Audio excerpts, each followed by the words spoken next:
aytishadi-ku, никогда не говори никогда deb. Sog'lig'imni именно isbotlashga men sarflaganman. Xiyonat mavzusini o'zi ayolni sindiradi-da. Bu holat полностью отношениyaga dars ketkazadi. Xiyonat qildi, bu uni tanlovi. Xiyonatni kechirish kerak yoki kechirish kerak emas deyishga meni haqqim ham huquqim ham yo'q. Shunchaki ilm olish kerak. Eng to'g'ri yo'l shu. Ayollar xiyonatni ko'rgandan keyin qiladigan asosiy xatosi o'ch olish. Ana men degan zo'r ekspert, zo'r psixolog ham sen ajrash yoki sen ajrashma to'g'ri bo'ladi demaydi. Ayollar ko'p qiladigan asosiy xatolar sirazi ketib boradi. O'zi ham qiynaladi, farzandlari ham qiynaydi. Ilmli ayollar hech qachon o'zini oyoq osti bo'lishiga yo'l qo'ymaydi. Ilm oling ayollar. Agar ayoliga xiyonat qilgan bo'lsa, bunaqa vaziyatda ayollar nima qilish kerak? Xiyonat mavzusi bir juda dolzarb masala, juda ham og'riqli masala. Bu yerda ayol kishi o'zini qanaqa tutib olish kerak yoki bunaqa og'riqni qanaqa yengib o'tish kerak degan fikrga turli xil munosabatlar bildirishgan, turli xil mavzularda turli xil ekspertlar bunga o'zini fikrini bildirgan. Endi men qarashimni aytadigan bo'lsam, misol uchun xiyonat mavzusini o'zi ayolni sindiradi-da. O'ziga kelib olishi juda ham qiyin, xayolidan chiqmaydi. Ayniqsa uni ko'rgan bo'lsa, peripiskasinimi yoki qanaqadir ham rasmlarinimi yoki kimdir aytgan bo'lsa, bo'ldi, ayol kishida fantaziya kuchli ishlaydi-ku. O'sha narsadan, o'sha fantaziyalari uni yanada kuchaytirib yuboradi, yanada qiynaydi. Bu juda ham og'riqli. Erkaklarga bu boshqacha ta'sir qilishi mumkin, ayollarga umuman boshqacha ta'sir qiladi.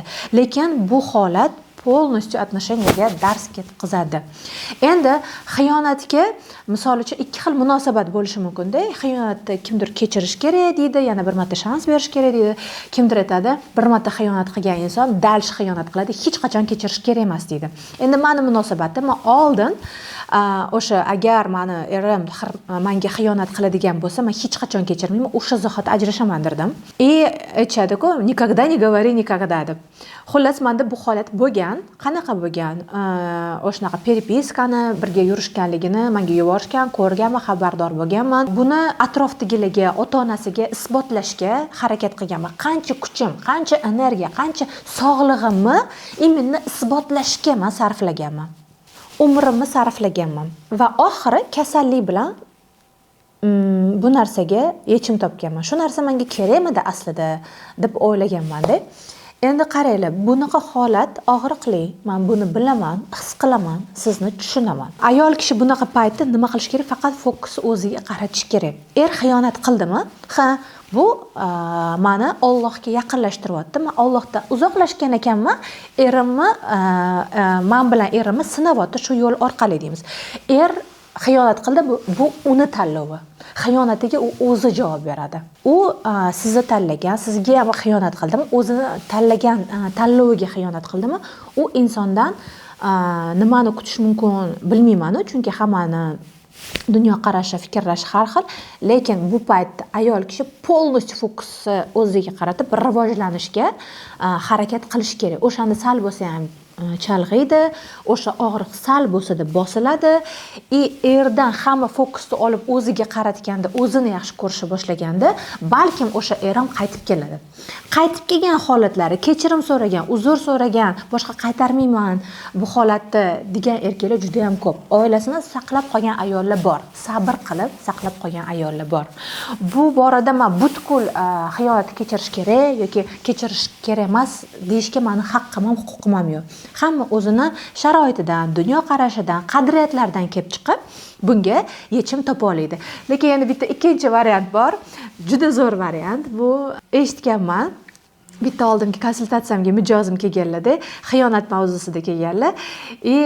Endi nima qilasiz deb aytsam, og'riqli, men rosa ham azob chekdim, 3 yil qiynaldim, mana kasal ham bo'ldim. Endi nima qilaman?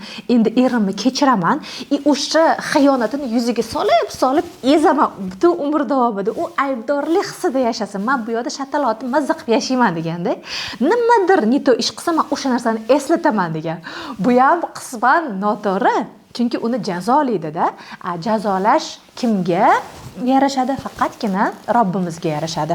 O'shaning uchun xiyonat qildimi erkak, yana qaytarilsa-chi bu holat, agar men kechirsam yana shunaqa holatlar bo'lsa-chi, qutulmasamchi, bunaqa degan savoli sizda aylanursa, shunchaki nima deyman? Chiroyli, go'zal, to'g'ri yechim topish uchun avvalo Allohga yuzlanib, shunchaki ilm olish kerak. Eng to'g'ri yo'l shu. Hech kim sizga mana degan zo'r ekspert, zo'r psixolog ham "Ha, sen ajrash yoki sen ajrashma to'g'ri bo'ladi" demaydi. Tanlov o'zingizda bo'ladi. Keyin yana bitta moment, mana shu xiyonat mavzusida ko'p mana shu 90-95% ayollar xiyonatni ko'rgandan keyin qiladigan asosiy xatosi o'ch olish. Ya'ni u yurib ketdimi, men ham yuraman deydigan ayollar ko'paygan hozir. Qanaqa bo'lar ekan, mazasini bir tatib ko'rsinchi deydiganlar bo'lgan. Yoki bo'lmasam sirazi ajrashib ketadi yoki uydan ketib qoladi. Bu yerda farzandlari bilan shunchaki ko'chada qoladi. Tushunyapsizlarmi? Aslo bu xatolikni qilmaslik kerak. Misol uchun xiyonat ko'rdingizmi, sirrazi ajrashish haqida o'ylamasdan, mayli vaziyat shunaqa bo'lsa ham 100% men baribir ajrashaman desangiz ham, mana shu ayollarga addushi maslahatim, podushka безопасности degan narsa bor. O'zingizlarni, siz o'zingizni va farzandlaringizni, tabiiyki farzandlar baribir ona bilan qoladi. Agar ajrash yo'lini tanlagan bo'lsangiz, sirrazi jahl qilib ketib yormasdan, pakoyitsa qilib, rivojlanib, o'sha podushka безопасности deydi, himoya yostig'ini qilib, keyin ketishingiz menimcha to'g'ri bo'lsa kerak. Yana bitta moment, o'sha xiyonat qilgan er bilan gaplashib olish kerak. Nimaga o'zi buni qildingiz? Bundan maqsad nima? Misol uchun erkaklar ham, "Ha, menga yoqmaysan, men konkret ajrashmoqchiman, men o'zimni yo'limni topganman. Bo'ldi, sen o'zing yo'lingda ket, men o'zim yo'limda ketaman, boshqa oila qilaman" deydigan bo'lsa, unda o'sha o'zingizni, o'sha farzandlaringiz uchun hozir o'sha qonunlarimiz kuchaygan, nimadirlarni talab qilishingiz mumkin. Bu farzandlaringiz uchun. Lekin agar "Yo'q, men xato qildim, Alloh rizoligi uchun meni kechir, shunaqa bo'lib qoldi, o'zimni yo'qotdim, nimagadir berildim" deb gapiradigan bo'lsa ham, bu holatda ham tanlov o'zingizda. Balkim shans bersangiz o'zgarar u inson. Balkim o'sha kechirganingiz uchun ham sizni bir umr qadrlab yashashi ham mumkin. Bu faqat o'zingiz tanlovingiz va Allohga ayon bo'ladi. Mana shu xatolik ayollar ko'p qiladigan asosiy xatolik, sirazi ketib boradi. O'zi ham qiynaladi, farzandlarini ham qiynaydi, onasinikiga ketadigan bo'lsa, ota-onasini ham siqadi. Ota-onasini agar kelinlari bo'ladigan bo'lsa, kelinlar hech qachon chiqishtirmaydi. Bu narsa juda ham og'riqli. O'z ota-onangiz uyiga sig'masligingiz. Buni yaxshilab o'ylab ish qilish kerak. Bu uchun ayollarda ilm bo'lishi kerak. Ilmli ayollar hech qachon o'zini oyoq osti bo'lishiga yo'l qo'ymaydi. Ilm oling ayollar. Agar sizga xiyonat mavzusi qiziq bo'lsa va xiyonatni go'zal yechim orqali, o'zingizni qayta tiklash orqali yechim topmoqchi bo'lsangiz, keling meni konsultatsiyamga. Men aynan shu bosqichlarni o'zim bosib o'tganman. Menda bilim bor, hayotiy tajriba bor va alhamdulillah Allohning izni bilan ko'pgina ayollarga yordam berib kelyapmiz.